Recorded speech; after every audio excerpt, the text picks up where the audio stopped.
Yo, perkenalkan nama gue Irvin. Gue biasa bekerja sebagai penjaga galeri di salah satu galeri di daerah Jakarta Selatan. Jadi acara malam ini Class Talk by Dominate. Yang jadi hostnya kebetulan gue diundang untuk jadi hostnya.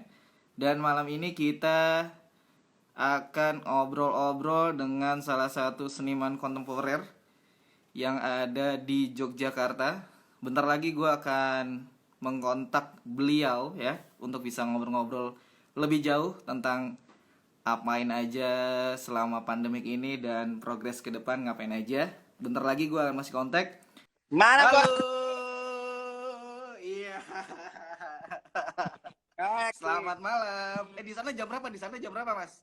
Di sini sih udah jam 11 malam. Oh, jam 11. Oke. Jadi masih oke ya obrolannya ya. Jadi agak-agak beda ya. King, ini kamu di apartemen apa di hotel nih? Oh enggak, di tempat temen. Tempat teman siapa nih? Oke, gimana kabarnya? Ya sehat-sehat.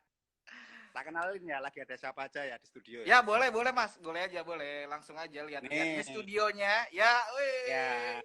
Ya Tahu ada kan bos King yang ya. satu? Ya, piye kabarnya Api toh? Capek bos. Ya, mantap.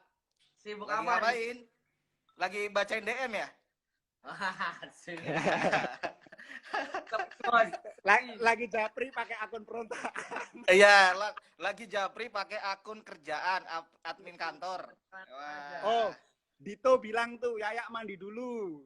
Wah, mandi dulu. Mas, ini kita ngobrolnya mau pakai Java language atau Jaksel language nih? Saya sih antara Jaksel, British, nggak apa-apa. Oh ya, Tiga boleh, aja nggak boleh, apa-apa. boleh. Ya seadanya aja. Karena kita udah live gini, boleh dong sedikit informasi, mungkin memperkenalkan diri, basic aja lah ya informasi. Mungkin ada teman-teman yang kurang mengetahui sosok dari Mas Hahan ini mungkin ya. Oh ya, Ya. perkenalkan teman-teman Dominate Brigades. Iya. Mas Koci jantung ya. Ambon 86. Iya. Eko Saputro, biasa dipanggil Aan. Saya bekerja dan tinggal di Jogja. Aktivitas saya sebagai seniman, lalu saya juga ikut bagian di Esos Kolektif gitu. Iya. Padahal banyak nih aktivitasnya, tapi cuma itu aja yang disebutin ya. Loh, King, kan itu Iya. setelah project.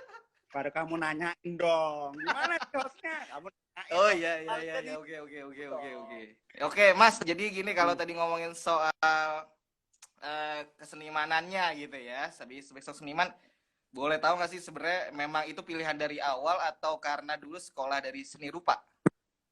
Sebenarnya tuh saya tuh senang gambar aja dulunya. Jadi waktu saya tak coba ingat-ingat bagaimana perasaan waktu gambar gitu, lalu diapresiasi sama teman-teman deket tuh ya waktu sempet tuh aku TK tuh King Iya, gambar burung, ada ya kan gunung, ya. Basic ya. basic. Tapi waktu itu lagi trennya tuh di TVRI itu filmnya Max, MASK, yang tentang terbang, ada motor terbang. Aku tuh saudaraku, sepupuku gitu, dia gambar itu salah satu mobil terbang yang warna merah itu. Lalu aku diajarin kayak gini. Oke, ya aku ngopi dia kan. Jadi terinfluence ya. Oh, setelah itu aku di TK lah. Di TK kan gurunya ngajarinnya gambar gunung gitu-gitu kan. Nah, pemandangan lah ya. Aku tiba-tiba aku ingat mau bikin ini aja Max ini ya. Tiba-tiba banyak temanku yang seneng kayak, aku gambarin dong di gambarnya dia gitu. Jadi mulai orderan gitu ya. Nah, dari itu aku ngerasa kok maksudnya jadi yang nggak kenal jadi kenal gara-gara gambar. Lalu dari situ jadi ada yang jadi temen deket gitu. Nah, setelah itu ya terus-terusan lah, maksudnya saya seneng gambar-gambar aja, gambar di buku tulis, gambar di buku pelajaran, nambah-nambahin face make mukanya apa Budi, ini Ibu Budi, ya gitu-gitulah. Mas, gitu. Gambar di punggung temen udah belum? Gambar di punggung temen. Itu kamu dong, niatmu Ya. kan. Nah, Ya, oke. nah udah gitu SMA kan, SMA nggak tahu nih mau kuliah kemana gitu, tapi wah nggak ada yang tertarik lah pelajaran SMA tuh nggak ada yang paling aku hafalan cukup oke lah, sejarah gitu seneng, lalu beberapa hal yang ya hafalan tuh oke. Lalu ada temen kan tetanggaku gitu bilang, oh ada kuliah nih, kuliah gambar di Jogja gitu. Oh ya po, oh nah, ini kuliah khusus gambar nih, gambarmu kartun Iya. ini cocoknya masuk Cocok banget. kompis gitu.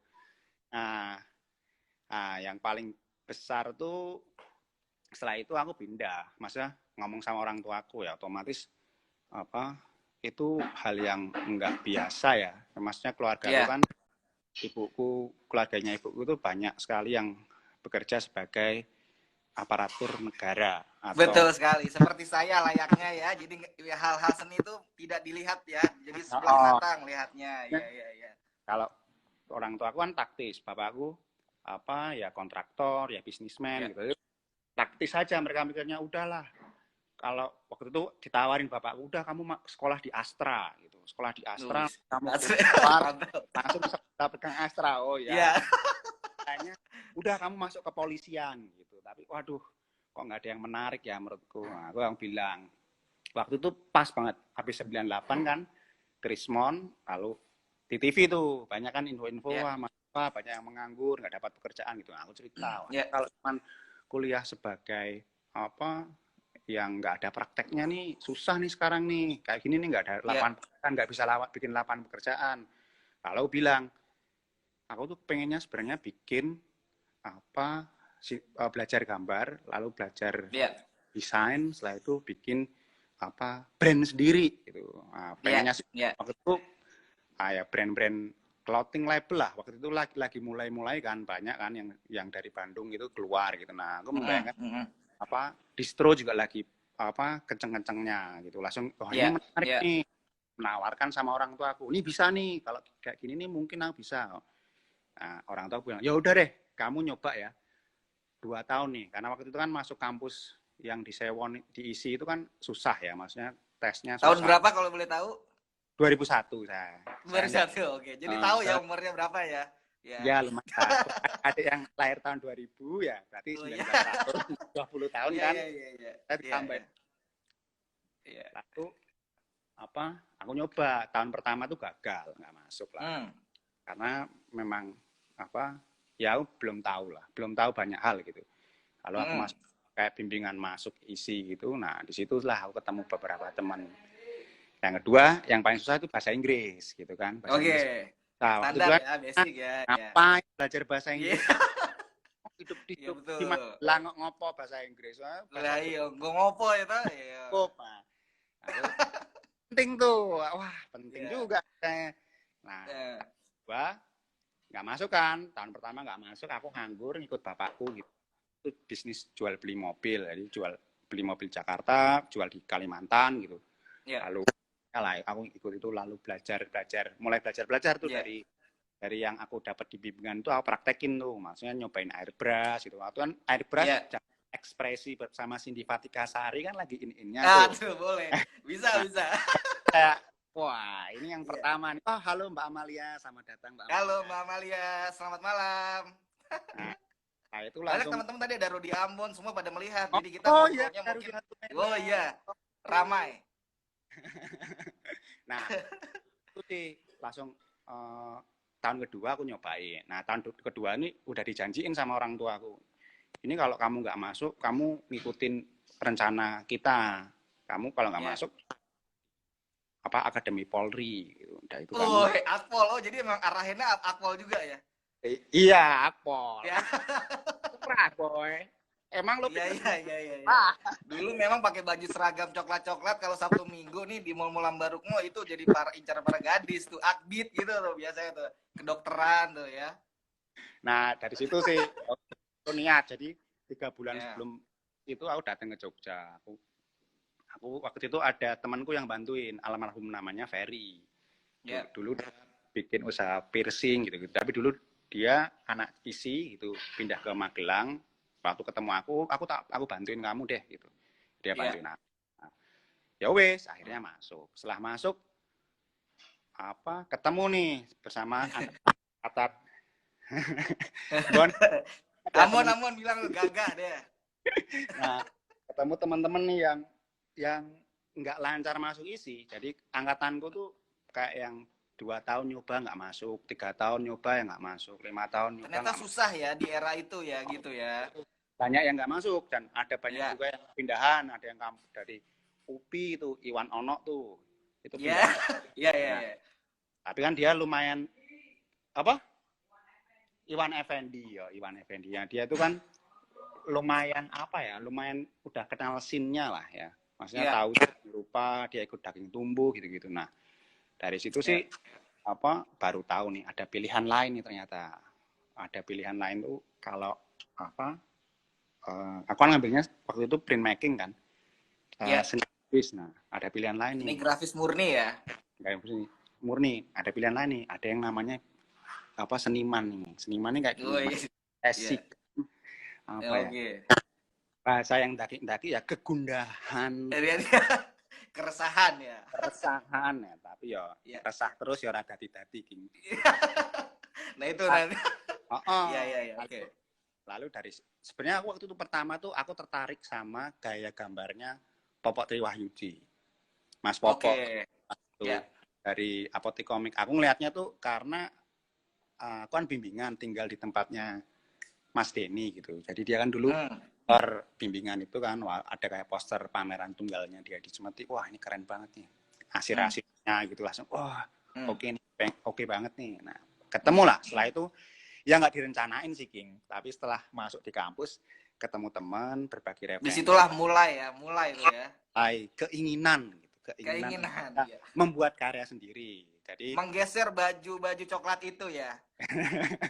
Nah, itu juga iya tuh. Itu kan harus ada pembuktian sama orang tua kan. Maksudnya pembuktian gimana nih kalau ke kampus kamu bisa survive nggak? Tahun pertama tuh aku dibayarin orang tua. Tahun kedua sampai selesai bayar kuliah sendiri. Bagaimana caranya gitu. Aku kerja nyebarin poster. Dulu tuh Juki kan Kill the Kill sekarang yang teman-teman mungkin tahu. Nah, dia tuh kan punya Philip toko. Ya dulu ya? Enggak, dia punya toko. Belum. Oke. Oh, ini Whatever. Namanya Whatever Shop gitu. Iya. Toko dan culture gitu. Nah, culture. Ya itu inilah sama dengan Slacker ya. Ya, enggak, beda. Kontennya beda. Duluan. Mungkin umurnya, mungkin kemunculannya sama, tetapi secara cara pandangnya berbeda. Dia sangat sangat eksperimen gitu. Hip hop gitu. Iya. Nah, dari situ dia kan sering bikin flyer gitu. Lalu aku bilang, Mas aku nggak punya uang ya buat bayar kuliah. Wes gue nyebarin posterku aja. Nanti tak kasih tak kasih fee buat nyebarin poster. Nah, ternyata nyebar poster tuh menjanjikan sebagai mahasiswa untuk bisa menang gitu.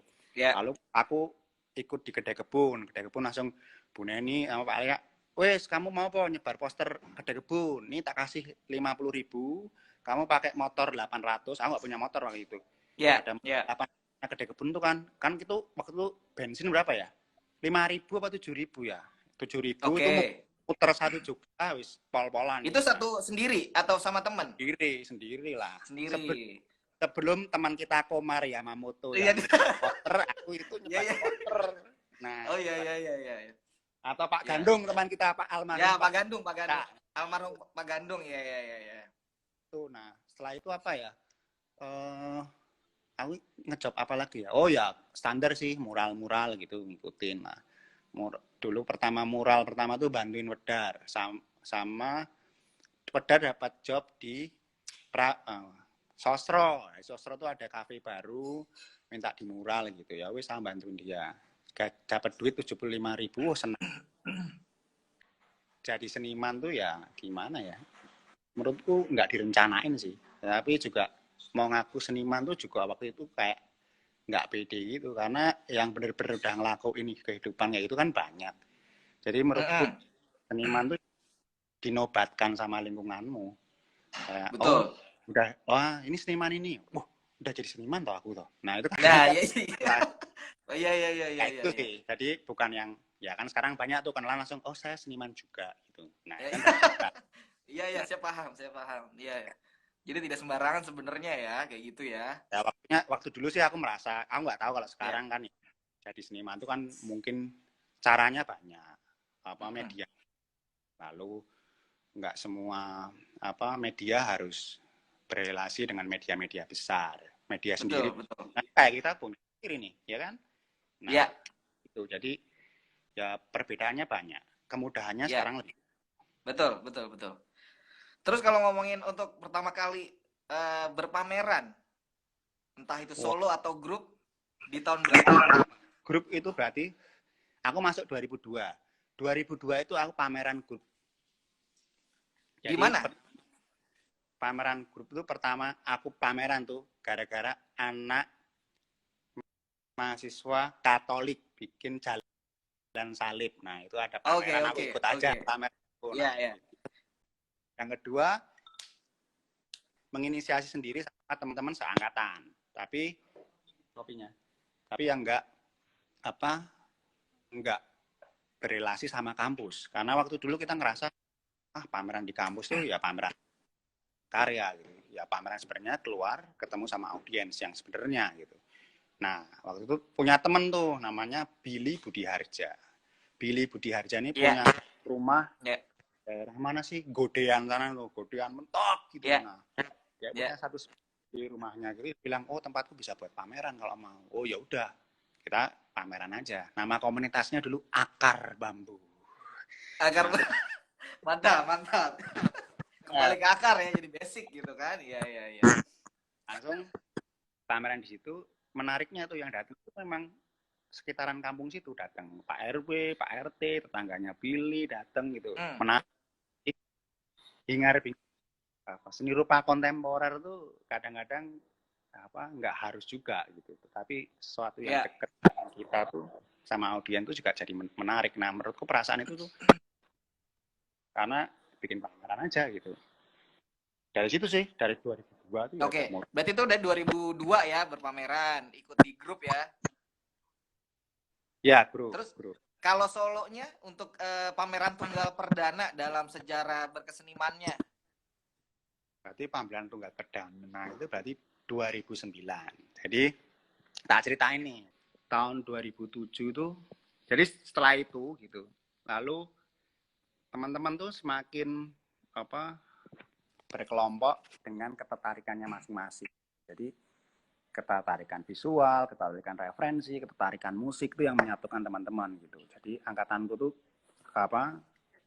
kegabungnya dari situ gitu. Nah, nah mulai kayak pameran-pameran yang waktu itu kan kayak kita membayangkan kalau kita di mention di seni rupa kontemporer yang main scene gitu tuh. Wah, itu mimpi lah gitu. Kita bayang gitu. Karya kita gini kok gitu. Karya kita tuh berbeda dengan apa yang dibutuhkan saat itu. Betul. Berarti apa ya? Ya wes, jadi kita bikin karya sendiri aja, kita coba jualan karya sendiri. Target marketnya siapa gitu. Kalau kita ngomongin ada pembeli atau kolektor sebagai apresiasi yang lain. Jadi waktu itu udah berpikir ke arah sana ya, pembelinya siapa, galerinya siapa, gitu udah ke arah sana juga ya.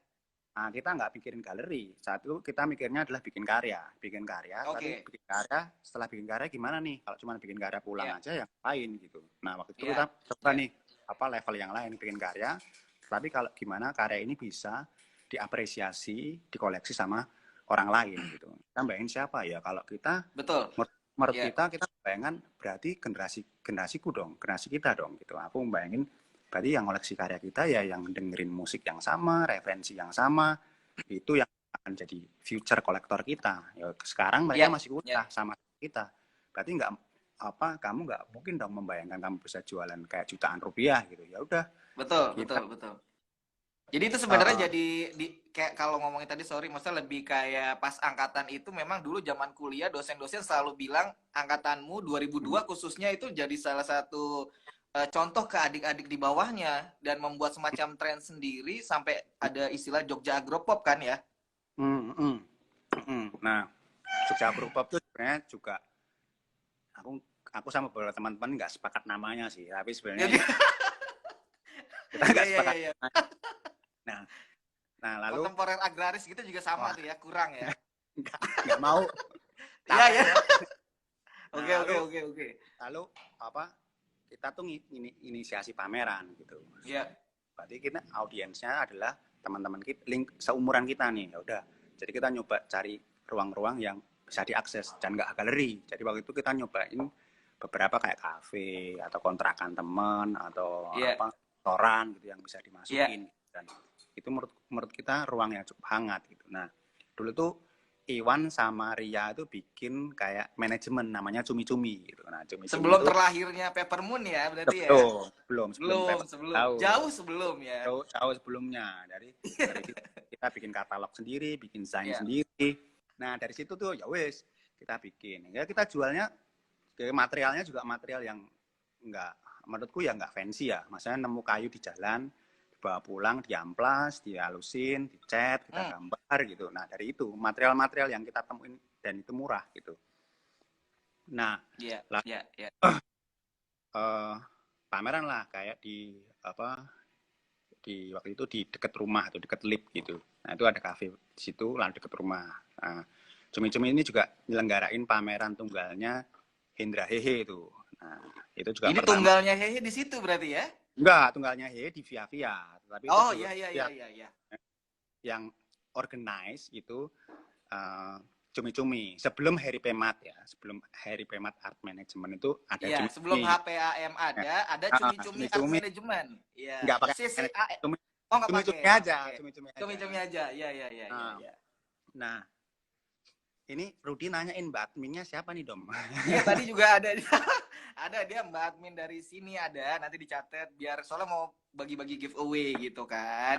Di sini sama kamu atau beda ruang? Oh, beda ruang nanti ada. Kita virtual, soalnya kan nggak boleh social distance kan, nggak boleh. Oke, terus kan memang kita tuh sering nongkrong lah katanya tuh. Waktu itu aku pertama tuh nongkrong pertama tuh di Mes 56. Setelah gede. Oke. Masih di Nagan ya? Gede tumbuh. Enggak, Nagan tuh setelahnya. Masih setelahnya, di Perjuangan. Nah, di Mes 56 itu aku senang karena anak-anak fotografi itu kalau bikin party nggak dangdutan, tetapi disco. Nah, ini yang itu disco Lombok Horor tuh ya salah satunya ya. Benar. Nah, dari situ tuh ya wes akhirnya nongkrong di situ. Nah, ketemu sama Mas Angki, ketemu Mas Bimo, Wowo, Doli, Mas Eko Birowo, Jim, lalu siapa lagi ya? Mas Aki, siapa lagi ya? Mas Limana waktu itu. Gentong. Nah, Doli. Gentong masih belum pindah di Jakarta ya? Belum. Siapa nang? Sing galau siapa jenenge? Pelentong. Tutu. Bukan. Siapa? Sing foto karyane apik lho, Non. Siapa? Sing gawe karya iki lho. Tutu. Sing omahe cedhake nggone bagus Halang. Gembong. Gembong. Gembong. Iya, Mas Gembong. Iya. Tuh, lalu sering nongkrong, ya seringlah bantuin mereka proyeknya mereka. Kayak pembukaan pameran mereka di CCF Jakarta itu, aku kan masih dulu punya grup performance art namanya tuh namanya apa? Semoga lekas sembuh. Ada di Kileos. Di Kileos. Iya. Tuh diminta pembukaan di sini nih, ikut aja kita rembol sana ikut. Nah, dari situlah sering lah bantuin video battle awal-awal tuh kan bikin stensilnya video battle tuh awal-awal. Lalu bikin t-shirtnya dia juga aku yang nyablonin gitu. Iya. Setelah itu pindah ke Nagan. Nah, di situ waktu itu Mas Angki itu pernah dapat grant untuk residensi di Korea. Nah, iya. MCCA namanya. Iya, betul. Cangdong. Nah, ada dua tuh Cangdong sama Goyang. Nah, Mas Angki bilang apply aja. Yang apply waktu itu tuh aku sama Tatang. Iya. Aku sama Tatang yang apply waktu itu. Ya, apply. Sama kamu enggak ngapli ya, Non? Oh ya, aku sama Tatang, 2 orang lah. Aku apply, aku keterima waktu itu. Terima, ya wis berangkat. Nah, di situ tuh aku bikin beberapa seri, setelah aku pulang. Gitu. Nah, itu kan 2008 kan. Ya. Tiba-tiba orang booming market Asia gitu, tiba-tiba orang di Indonesia tuh belanja karya tuh datang ke kosan temen gitu, aku dengar Door kayak to door ya pokoknya ya. datang ke kosan temen langsung bilang karya apa aja boleh dikeluarkan semua, keluarin tuh, saya beli semua. Nah gila kan, saya beli semua lah kan ya, mahasiswa seni yang biasa makan tempe sama tahu langsung langsung kolesterol terima dengan cara yang berbeda itu. Iya, betul. Nah, setelah itu apa? Itu terjadi, lalu aku pulang gitu, waktu tengah-tengah tuh 2008 lah kenceng-kencengnya aku. Tiba-tiba ada yang datang telepon tuh. Halo, selamat siang gitu. Saya Hendro Wianto, saya kurator. Wianto nih. Mas Hendro. Saya bisa ke studiomu nggak? Gitu. Saya pengen lihat karyamu ya. Boleh mas, boleh. Ya, saya kaget lah, Hendro Wianto bos. Bias Jakarta lagi kan dulu kan. Nah setelah itu pindah lah, dia datang ke studioku, setelah ke studio ngobrol-ngobrol yang lain. Ini mas ada katalog pameranku kemarin di Korea residensi. Itu yang pakai kayak packaging gitu kan ya? Masih ingat tuh yang ada kayak orang terus pakai helm yang di underwater itu kan? Oh iya kayak gitu. Iya. Itu. Ya. Nah lalu dari itu dia cerita, mau nggak kamu tak jadwalin pameran tahun depan gitu. Tenane mas, yo kalau saya mau, karena masku selain aku dulunya dia dan pernah dari tahun berapa ya, Biennale Jogja Contribution waktu itu aku bantuin Daging Tumbuh, jadi aku bantuin sama teman-teman dan kuratornya Mas Hendro, dan pamer Biennale itu menurutku Biennale yang oke lah, Biennale Jogja yang bagus lah. Itu ada Sonia Awan, ada Mas Teddy, almarhum Mas Teddy, ada Eko Teddy, ada siapa ya, Eko Nugroho, Bunga Jeruk, Mes 56 yang seri foto keren dan beken. Pertama Mes 56 ikut Biennale di situ. Lalu Taring Padi, Gentong bikin karya di situ waktu itu. Lalu ada Bambang Toko, lalu ada siapa ya? Pokoknya grup exhibition yang memang teman-teman lama ya. Ya, yang oke lah. Dan itu yang kuratornya Biennale Jogja. Namanya title-nya Contribution, kuratornya Mas Hendro. Nah itu aja. Ya wes aku ikut kamu Mas, terserah. Kalau kamu yang bawa aku mau. Gitu. Oh ya wes. Nah 2009 lah aku akhirnya dari 2008 itu aku akhirnya deal langsung. Aku bikin karya, aku siapin buat tahun 2009. Nah itu pameran pertama di tahun 2009. Waktu 2009 itu juga saat booming market Asia tuh pas jeblok, tiba-tiba kecipratan nih pokoknya nih, set gitu ya. Boomingnya tuh 2006, 2007, 2008. Dan tiba-tiba runtuh. Jadi Amerika tuh perusahaan-perusahaan gede yang runtuh, nah yang lainnya ikut runtuh. Nah Indonesia sih sebenarnya nggak begitu ngefek saat itu ketimbang 98 ya, tetapi orang-orang yang membayangkan bahwa seni rupa adalah bisnis baru dengan investment mereka untuk membuat galeri dan mengoleksi karya gitu. Otomatis kan mereka lebih memikirkan untuk bisnis core-nya mereka kan, perusahaan mereka. Jadi galeri-galeri itu juga yang banyak yang tutup gitu. Nah, aku diambang-ambang itu, kayak diambang-ambang janji-janji manis galeri yang dong itu kayak setiap minggu aku datang, kamu perlu material apa? Aku support. Pokoknya endorse full ya. Bikin lukisan yang gede dong, Han. Bikin yang gede. Ya, jadi tapi pameran itu nggak bikin karya lukisan di kanvas. Karena aku juga ngerasa waktu itu timingnya nih, ini nih aneh nih. Ini yang No Canvas Today kan, maksudnya kan? Story No Canvas Today, ya itu yang. Story No Canvas Today itu dulu di bilangan Mahakam, seberang Mahakam. Tigi, kan itu kita anak-anak pada ikut naik bis kan dari Jogja tuh kan. Itu kan tren saat itu tuh siapa yang pameran tunggal disewain bis ke Jakarta semua. Itu jadi benar itu dapat banget, crowd-nya dapat, teman-teman sendiri ya kan. Nginepnya di Ruru kan, nginep di Ruru. Betul. Nah, pertama tuh kan pamerannya Wedar di Art. Ya, kita ke sana Ark. Lalu habis Ark itu Yang One pameran. Gallery. Hah? Nah, One Gallery itu juga. itu 2009. Itu One Gallery. Jadi kan pameran tunggal itu bareng grup exhibition Havana Affair. Bukan Iya, ding, betul. Graduate, bukan enggak? The Graduates. Graduates ya, abis lulus ya, TA, tugas akhir. Grup exhibition juga. Nah, itu bareng tuh, pameran tunggal sama grup exhibition itu bareng. Ya. Nah, angka kalah tur di Jakarta tuh pertama tuh, ya kan? Iya, betul. Main di Kemang gitu-gitu, main di Blok M. Ya itu. Iya. Itulah. Nah, itu 2009. Oke. Tadi kan udah ngomongin ke kegiatan berkeseniannya, terus start pameran tunggalnya kapan. Kalau ngomongin soal band yang salah satu band yang pernah dibuat itu kayak misalnya Pangkasila, itu sebenarnya awalnya gimana tuh kalau Pangkasila? Latar belakang sedikitnya tentang Pangkasila. Jadi sebenarnya gini.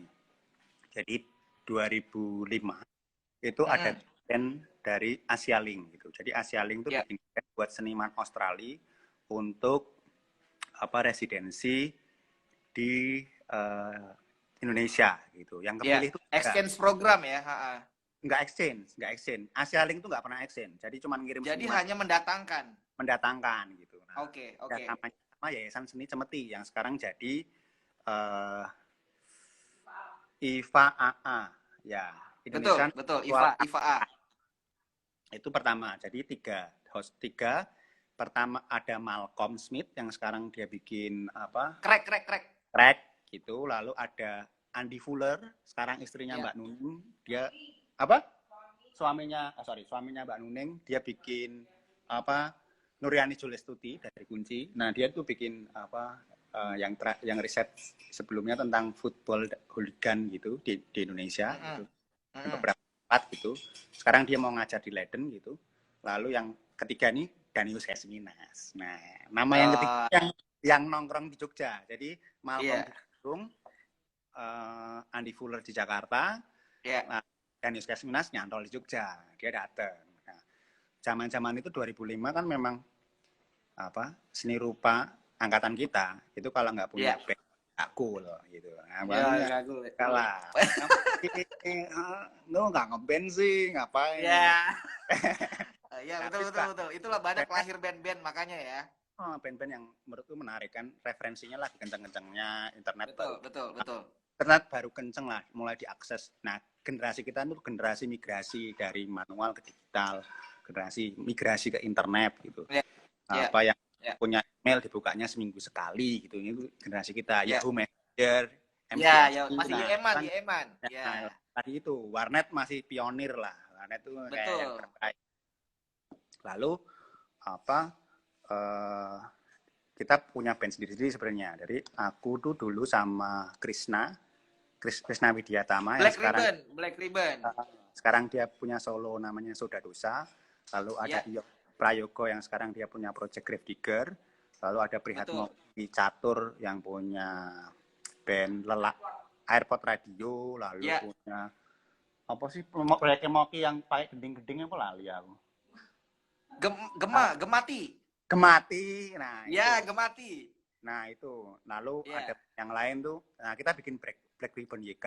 Nah, itu kayak sebenarnya kita ekspor hard noise waktu itu. Dan kita belum tahu tuh istilah namanya hard noise gitu-gitu. Kita main aja. Bikin aja ya gitu.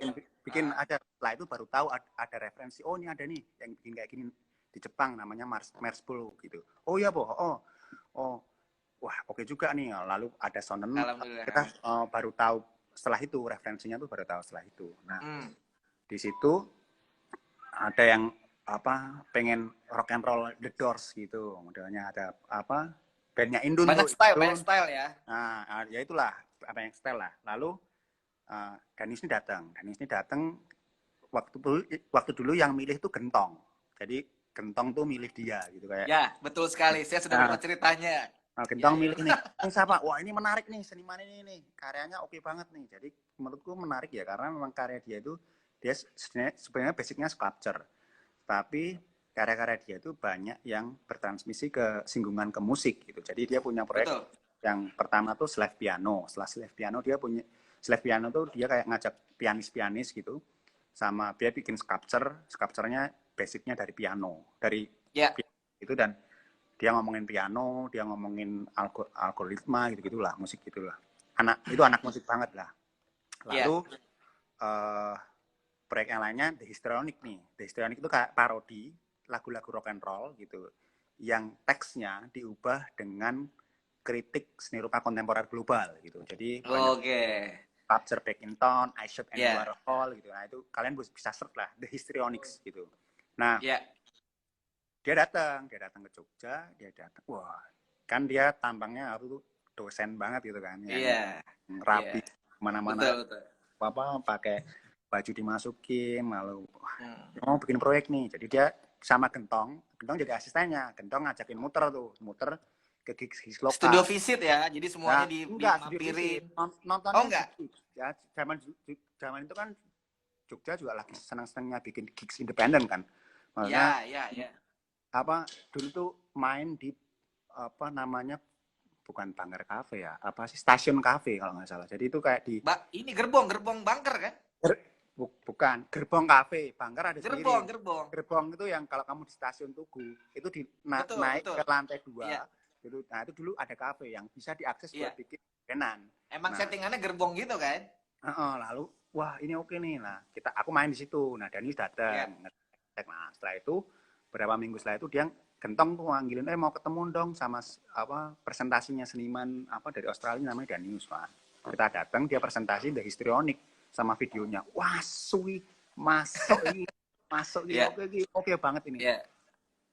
Dia ngajak, dia membayangkan bikin proyek. Akhirnya ya kita langsung mau lah, karena itu kan apa sesuatu yang apa ya, sesuatu yang nggak kita pahami gitu. Ada hal baru yang apa singgungan musik dan seni rupa gitu, tetapi fusinya bisa masuk seni rupa kontemporer, ngomongin banyak hal gitu yang konteksnya oke, masuk. Nah akhirnya proyeknya keluar Pangkasila itu gitu. Nah itu album pertama apa namanya Mas? Album pertama waktu itu Acronym War. Acronym War. Ya, Acronym War. Iya, yang syuting di Magelang juga kan, di Akmil. Jadi itu kan waktu dia datang memang kan habis post reformasi kan, tadi angel ya ngomongnya. Ya post reformasi lah. Nah, Timor Leste. Enggak, Indonesia. Kita ngerayain Indonesia, oke. Euforia tentang reformasi saat itu gitu. Nah, lalu memang pertama dia datang, dia tuh bingung tentang apa yang dia baca buku namanya Indonesian Politics of Indonesia gitu. Lalu dibuka itu banyak sekali akronim kayak TNI apa, lalu apa NU apa atau apa. Nah, dia balik gitu langsung. Wah, dia tertarik. Oh, gimana nih kalau proyeknya memang berangkat dari akronim gitu, akronim. Nah, ternyata selama residensi ini dia nemu ini. Karena ternyata akronim itu ternyata di Jogja juga ada akronim yang lain yang akronim plesetan dari akronim itu plesetin lagi gitu, kayak TNI itu jadi T-yan neng idap-idapi gitu kan, maksudnya itu kan akronim yang diplesetin, udah akronim diplesetin. Lalu ya akhirnya kita bikin Pangkasila gitu, itu album pertama. Lalu album pertama tuh bawa kita ke luar negeri pertama ya mungkin ya. Ya iyalah. Itu pertama ke Australia? Ya, ke Australia. Dari dulu tuh kita ke Australia karena diundang closing party Asia Pacific Triennale ke-5. Asia Pacific Triennale itu kayak perjalanan 3 tahun di Brisbane gitu, yang memilih seniman-seniman Asia Pasifik yang paling baru lah untuk ngomongin konteks seni rupa kontemporer gitu. Nah, kita diundang untuk closing partinya. Nah, setelah itu kita tour di beberapa tempat tuh, di Brisbane, lalu di Sydney gitu, bar gitu. Nah, tour itu bareng turnya The Sigit. Jadi jadi The Sigit itu ya pertama tour ke Australia. Dia tuh di kayaknya ada kayak dulu kan free magazine tuh, ada Vice, dicetak gratis dan dibagiin kan di Australia gitu. Nah, dia ada kayak musik Gigs gitu lah. Dia ngomong The Sigit tuh. Masuklah nama sama si The itu, Sigit, The Sigit. Iya, iya, iya. Oh, itu bareng sama The Sigit. Jadi tahun itu bareng sama The Sigit. Nah, itu yang pertama.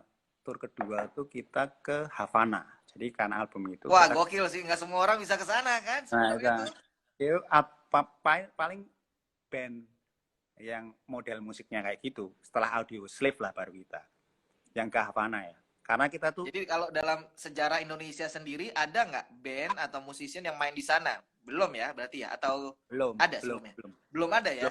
Belum ada. Jadi perdana nih Pangkasila ya? Selain Audio Slave itu nggak ada, Dom. Selain Maksudnya kita ngomongin yang lokal aja nggak yang ada, lokal internasional nggak ada, internasional. Hah? Cuman satu. Yang internasional jarang ya? Hah? Yang internasional nggak ada ya? Audio Slave. Gila. Ya, ya. Jadi ya. kita berangkat ke sana kan, lalu itu manusia pilihan. Saat drum aja susah banget, Dom. Nyewa drum tuh nggak ada yang nyewain. Karena di sana kan kayak jimbo gitu kan, jimbe gitu kan. Iya. Kubanos karena musik pantai 40 ya. Nggak ada. Susah sama satu tempat tuh mahal banget. Itu drumnya tuh sama drumnya Alun yang simbalnya udah kayak Batman itu lebih baik drumnya Alun kali. Nah itu sih 2010. Nah lalu bikin album lagi, aku lupa tahunnya ya. Kita bikin Crash Nation. Combat Rock itu kan? Bukan, kita bikin album kedua itu namanya Crash Nation Mantra gitu. Waktu itu kan Oke. Iya. Itu lebih digedein lagi. Ada Wowo, ada Antariksa, ada Iwan. Betul. Itu kayak 12 itu orang. Tentang ini ya, tentang bencana ya. Tentang bencana dan yang selalu direlatedkan sama mistik kan di Jawa gitu. Lalu kita bikin album itu benar-benar kita sewa studio band 4 hari. Kita datang bikin part di situ, kita ngerekod, kita bikin lagu, keluar sampai mixing. Jadi langsung di situ semua gitu. Itu gila tuh. Itu manajernya Wowo tuh. Iya, Bos Pang ya, mantap. Bos Pang tuh kan. Range-nya langsung langsung viral, pokoknya viral. 4 hari. Itu Blangkon juga ikut tuh. Blangkon ikut ya? Blangkon ikut. Tera, Blangkon. Ya itulah. Itu. Setelah itu kita bikin proyek lainnya tuh 2015 waktu Biennale Jogja, kuratornya Wowo, dia milih yang memang secara estetik tuh berbeda dengan yang lainnya yang nggak mainstream. Doi esentrik, panutan ya, kiblat. Lalu waktu kolaborasinya tuh Pangkasila sama Slave Piano, proyek lainnya dari Danius gitu, yang sangat partitur banget gitu. Lalu sama Fitri itu koreografer yang oke banget lah. Nah, kita bikin namanya Rock Machine and Soft Power. Nah, itu kita bayangin tentang perebutan kekuasaan di jalan gitu. Sebenarnya saat itu tuh kan bareng sama kampanye politik, lalu bareng kencang-kencang. Waktu itu pilkada ya? Pilkada, lalu supporter sepak bola, partai. Gitu. Nah, di situ sih. Jadi idenya bagaimana jalan itu diperebutkan sebagai kekuatan yang soft gitu. Nah, soft power, Rock Machine and Soft Power itu juga kita menggunakan. Jadi kalau album pertama nih yang Acronym War itu kita modif gitar jadi seperti AK-47 kayak gitu lah dari senjata. Nah, album kedua kita masih pakai yang kayak gitu. Yang 2015 ini sebelum 2015 itu sebenarnya ada project yang ini sih yang kalau yang foto di rel kayak The Clash itu combat rock ya? Combat rock itu kan tahun itu kan tour lah, itu tahun itu jatuhnya tour ya? Nah itu sebelum 2015 itu ada project yang bareng sama Michael Kiren Heavy, Slave Piano, Afifa Eden, lalu Gamelan Skar Jindra gitu. Nah, kita bikin namanya apa sih? Yang space opera gitu, aku lupa judulnya sampean. Iya. Lepidopter. Nah, di Lepidopter tuh yang ada 2 orang profesor itu kan? Ya, nah alat musiknya itu partiturnya gitu, script gitarnya itu diubah yang dari diatonik ke pentatonik gitu. Jadi kayak krip buat gamelan gitu. Jadi Betul. diubah gitu. Jadi itu udah ngubah lagi gitu. Jadi kalau main ini ya kayak Jadi kalau teman-teman yang belum tahu, Pangkasila itu sebenarnya project yang bukan sekedar perform musik, tapi juga eksperimental, di mana di situ unsurnya banyak dunia seni rupa ya, kayak ada paintingnya, terus instalasinya, kayak gitu ya. Iya, kostum, komik, sculpture, Ya, video, semua ada unsur-unsur seni rupa ya. Lalu itu lah 2015 ada Rock Machine and Soft Power itu. Ya, Soft Power. Itu kita bikin itu alat pakai baru. dengan baju bengkel kan, baju bengkel ada emblem. Kita tuh bikin alat musik. Jadi kita bikin knalpot. Jadi knalpot tuh jadi alat musik. Kayak kamu bayangin kayak instrumen tiup lah gitu. Tapi yang niup itu mesin motor gitu. Nah itu. Betul. Kita bikin 4 gitu. Yang satu itu tuh ada, pokoknya itu ada rekamannya di YouTube ya, itu ada tuh. Cek di YouTube lah. Nah ada. itu yang proyek terakhir Pangkasila. Nah itu terakhir kita perform di Klaipėda di Lituania, proyek itu. Lituania Eropa mana tuh Mas? Waduh Mas, Eropa Timur. Yang gak ada orang. Tapi Bapak Fluxus itu lahirnya di situ. Dari situ, kota itu ya, pokoknya ya. Kota itu. Ya itulah itu yang Rock Machine and Soft Power itu menurutku menurut aku sih ngerasain setelah 10 tahun lebih ya proyek Pangkasila ini terus berkembang gitu, walaupun memang beringin kondisi mental dan Yus Kasmina sebenarnya.